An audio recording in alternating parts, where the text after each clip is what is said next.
जानते हैं कि 25 जून 1975 को हम यहाँ पर एक काला दिवस के रूप में मना रहे हैं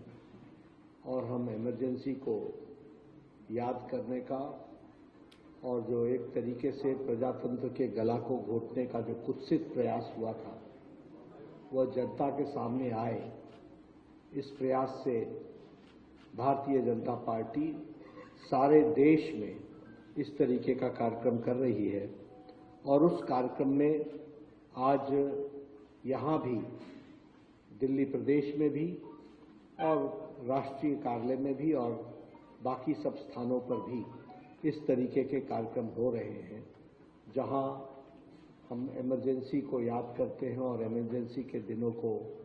हम याद करके जो कुत्सित मानसिकता थी वह फिर से आगे कितनी बड़ी चैलेंज है उसको समझ करके याद रखना यह प्रजातंत्र के लिए, सजग प्रजातंत्र के लिए आवश्यक है। इस बात को ध्यान में रखते हुए आज हम सब लोग यहाँ पर एकत्र आए हैं। हम अभी 18वीं लोकसभा का गठन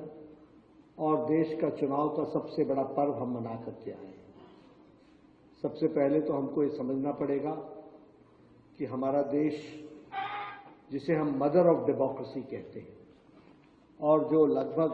1100 साल पहले का भी जो चित्र हम सबको देखने को मिलता है, जिसमें उत्तरा मेरू स्थान पर प्रजातंत्र की बुनियादी बातों का हमको जिक्र मिलता है और इसीलिए हम गौरव के साथ कहते हैं कि डेमोक्रेसी कोई वेस्टर्न वर्ल्ड की देन नहीं है, मदर ऑफ डेमोक्रेसी रही है तो वो भारत रही है। और ऐसे प्रजातंत्र को का गला घोटने का काम कांग्रेस पार्टी ने किया, वो भी हमको ध्यान में रखना चाहिए। लेकिन हम सबको यह भी मालूम है कि देश उसके खिलाफ खड़ा हुआ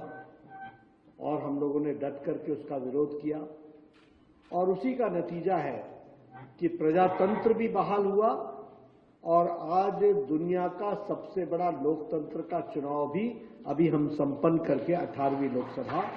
हम बना रहे हैं।